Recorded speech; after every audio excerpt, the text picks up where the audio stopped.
엄마의 고민 시간입니다. 이번 시간에는 제가 운영하는 카페에서 질문을 했지만 아무도 답변을 하지 않은 그런 질문들에 대해서 제가 답변을 드리도록 하겠습니다.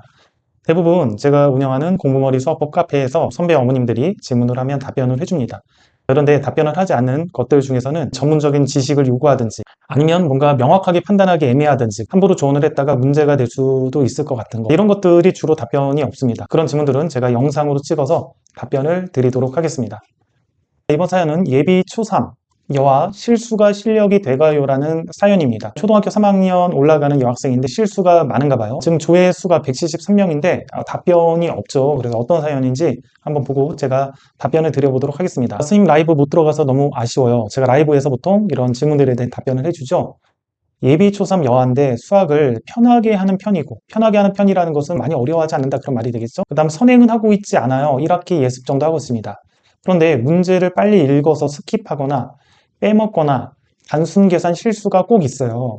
그거 빼면 이해 못해서 못 푸는 문제는 단원당 1개 있을까 말까 해요. 최상위 수학, 최상위 사고력 기준. 아이가 문제를 뭐 대충 읽거나 아니면 뭐 빼먹거나 계산 실수거나 그래서 많이 틀린다라는 거죠. 보통 일단 생각할 게 요 나이 때 아이들이 많이 그럽니다. 그러니까 부모님 입장에서는 우리 아이만 그런다라고 생각을 하는데 대부분 요 정도 나이대 아이들이 초3에서 초5까지 이런 아이들이 이런 경우가 많고요. 특히 남자아이 같은 경우는 더 많습니다. 특히 문해력이 약한 아이들 같은 경우는 아예 문제 자체를 안 읽으려는 아이들이 꽤 많아요. 그래서 이거는 많은 아이들이 가지고 있는 문제다. 부모님 보시기에는 내 아이만 특별하게 있는 문제라고 생각이 되겠지만 결코 그렇지 않고 대부분의 아이가 이런 문제점을 가지고 있다. 아이가 집에서 교과랑 격일로 최상의 사고력 풀다가 늘 집에서만 풀다 보니 심심해서 CMS 기프티드 반에 최근에 보냈는데요. 자, 여기까지 전에 일단 방금 한 거에 대해서는 교정할 방법들을 알려드리도록 하겠습니다. 이 부분을 교정할 방법들을 제가 쓴 저서들을 보면 거의 다 언급을 다 해놨습니다. 그래서 제 책을 참고하시면 이런 궁금증에 대해서 거의 해결이 될 거고요. 빨리 읽고 스킵하고 이런 부분, 빨리 읽어서 스킵하고 뭐 빼먹거나 이런 부분들은 개요 작성을 시키면 거의 해결이 됩니다. 이런 문제들이 보통 좀 복잡한 문제에 해당되겠죠. 문제도 길고 좀 복잡하고 그러니까 대충 읽고 바로 문제를 풀려고 하다 보니까 문제도 놓치고 틀리는 경우가 많은데요. 이런 경우는 아이한테 개요 작성을 연습을 시키면 거의 해결이 됩니다. 개요 작성이란 건 뭐냐면 지금 제가 하고 있는 거죠. 이 내용을 보면서 요약 정리를 하잖아요. 이런 식으로 아이가 문제를 밑줄을 그으면서 가급적이면 읽게 시키고 그 다음에 문제의 핵심적인 내용들을 요약 정리하게 시켜주면 문제를 대충 읽거나 제대로 못 읽어서 틀리는 이런 실수가 거의 사라집니다. 자, 그런데 지금 초3밖에 안 됐기 때문에 좀 지켜봐도 돼요. 이거를 굳이 시키지 않고 조금 지켜봐도 좋아지는 경우가 많이 있습니다. 3학년, 4학년, 5학년 이렇게 학년이 올라가고 그러면 이런 지문이나 문장들을 읽고 이해하고 그런 부분들이 익숙해지다 보면 이런 부분들이 좀 줄어드니까 좀 더 기다려 보셔도 되고 아니면 꼭 교정을 하고 싶다 그러면 문제를 밑줄 그어서 집중해서 읽고 개요 작성을 시키는 거를 해도 된다. 이런 조언을 하나 해드리고 싶고요. 자, 실수 같은 경우는 연습장에다 식을 세워서 쓰면 거의 교정이 됩니다. 연습장에다 식을 써서 풀게끔 하면 거의 교정이 된다. 아니면 집중력 있게 풀기 위해서 가령 1개 틀리면 공부 시간이 5분 연장이 된다라든지 아니면 틀린 개수만큼 문제를 더 푼다라든지 이런 페널티를 주게 되면 아이들이 좀 더 집중해서 문제를 보고 실수를 안 하는 방법도 있어요. 그래서 이런 방법도 있다라는 걸 말씀을 드리고 싶습니다. 근데 저라면 지금 초3밖에 안 됐으니까 조금 더 지켜볼 것 같아요. 어머님들이 아직 어린데 좀 너무 급한 거죠. 근데 좀 더 지켜보면 자연스럽게 좋아지는 경우도 있으니까 좀 더 지켜보는 게 맞습니다. 1031 임무는 숙제할 때마다 실수가 많아져서 그게 실력이 되어가고 있는 듯한 느낌입니다. 저는 이 숙제가 유일하게 집에서 하고 있는 사고력 문제집이니 좀 잘해갔으면 하거든요. 숙제를 뭔가 후루룩 하고 다시 절대 안 보더라고요. 잔소리하기도 하고 좋게 넘어가도 뭔가 계속 걸림돌이 돼요. 집이라서 편해서 그럴까요? 그냥 둬야 하는지 고민입니다. 초3이니까 좀 그냥 둬도 됩니다. 아니면 집에서 채점을 좀 해줄 수 있으면 채점을 하고 그 다음에 틀린 거를 고치는 것까지가 숙제하는 시간이라고 이렇게 인지를 시켜주는 것도 좋아요. 아이가 문제를 대충 풀면 또 틀린 게 많고 그럼 또 고쳐야 되잖아요. 그러니까 고치는 것까지 어차피 끝내야 되니까 처음부터 좀 집중해서 푸는 습관을 만들 수가 있겠죠. 그냥 끝내는데 포커스가 돼 있는 아이다 보니 진짜 집중할지 모르나 싶기도 하고 집에서 많은 양의 수학 문제를 풀어본 적이 없어서 학원을 보낸 것이기도 하거든요. 아이도 만족하고요. 어쨌든 채점에서 틀린 것들 다시 해가는데 정말 너무 어이없게 틀린 것들이 대다수다 보니 답답합니다. 여태까지 한 문제 빼고 거의 다 오답 다 맞춰갔습니다. 속도도 빠른 편. 그러니까 아이가 빨리 풀고 많이 틀리고 또 고친다 그 말이죠. 이거는 이제 방법 중에 시간제로 시키는 방법도 있어요. 아이한테 잘 설득을 해서 매일 수학 공부하는 시간은 뭐 2시간이다.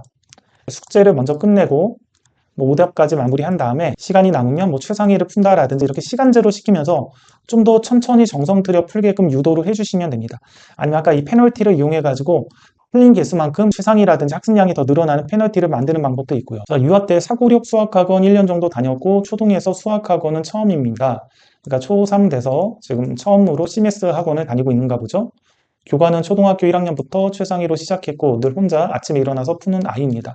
본인 루틴이에요. 수학 풀고 본인 좋아하는 책 읽고 습관을 잘 잡았죠. 이 정도면 습관을 잘 잡은 겁니다. 2학년 여름 때 최상위 수학 3-1을 예습으로 4단원까지 혼자서 알아서 풀었고 각이 나오는 단원만 75%였고 나머지 단원들은 85%, 90% 정답률 나왔고요. 그럼 잘하는 아이죠, 이 정도면. 혼자서 하는데 초등학교 3학년 최상위부터 좀 어렵거든요. 자, 잘하는 아이입니다. 최고력, 사고력은 80% 정답률 나옵니다. 현재는 하다가 중단한 상태. 교과는 최상위 한 것만 했는데 이제 3학년이니까 비상 개념 이용 파워로 예습하고 최상위로 현행을 할까 합니다. 자, 이것도 괜찮습니다. 이게 최상위로 바로 이렇게 하는 경우도 있긴 한데 이런 개념서 같은 걸 가지고 좀 해서 연산 같은 경우도 좀 연습을 시키고, 왜냐하면 개념서에도 연산 문제가 엄청 많거든요. 그리고 기본적인 유형도 좀 연습을 시킨 다음에 최상위로 가도 괜찮아요. 제발 읽을 때 너의 속도를 찾으라고 말해주는데요. 이것도 자꾸 얘기하면 잔소리 같고 아이는 늘 해맑습니다. 어려서 그런 걸까요? 연산도 잘하는데 왜 그런 걸까요? 아이한테 어떤 식으로 코칭을 해줘야 할까요? 초3밖에 안 됐기 때문에 만약에 저라면 일단은 냅둘 것 같습니다. 가만히 냅둬서 본인이 하고 싶은 대로 일단 해봐라. 왜냐면 지금 학원도 안 다니는데 최상위 수학도 루틴 맞춰서 이렇게 공부를 하고 이렇게 하는 거잖아요. 단지 이제 문제를 풀다가 틀리고 고치고를 이렇게 반복하는 거죠. 틀리고 고치고. 이게 앞으로 좀 나아질 수도 있습니다. 아직은 초3밖에 안 돼서 문해력도 약하고 활자를 읽고 비문학 같은 형태잖아요. 그런 거 읽고 푸는 걸 싫어해서 그럴 수도 있으니까 저라면 좀 더 냅둘 것 같고요. 어차피 뭐 틀려도 본인이 고쳐야 되니까요. 냅둘 것 같습니다. 그럼에도 불구하고 만약에 이거를 꼭 고치고 싶다라고 한다면 개요 작성시키기, 밑줄 그으면서 문제 읽고 복잡한 문제 위주로 그다음 개요 작성시키기 이런 걸 한다든지, 아니면 연습장에다 식을 써서 풀게 한다든지. 어머님이 또 대안으로 삼았던 게 개념과 유형이 있는 문제집을 한번 풀린다라고 했는데 여기서 연산 연습이나 기본 유형 연습들을 좀 시키면 좀 나아질 수 있으니까 요걸 한번 해주는 방법도 있고요. 아니면 아까 같이 페널티 하는 방법도 많이 먹힙니다. 좀 늘어지게 공부하더라도 페널티 같은 거 주면 집중해서 빨리 끝내는 경우도 있거든요. 다 맞고. 그래서 이제 뭐 틀리면 뭐 더 푼다라든지 시간이 늘어난다라든지 아니면 틀린 만큼 뭐 양을 더 늘리겠다라든지 이런 페널티를 주는 방법도 있습니다. 오늘은 초등학교 3학년 여학생, 실수가 많은 학생, 그래도 학습하는 걸 보면 혼자서 많은 것들을 잘 해오고 있고 그리고 규칙적으로 습관을 잘 잡아서 지금 공부를 하고 있죠. 교정할 수 있는 방법들도 제시를 해줬지만 1, 2년 정도는 좀 지켜봐도 괜찮을 것 같다라고 조언을 해드리고 싶습니다. 여기까지 하겠습니다.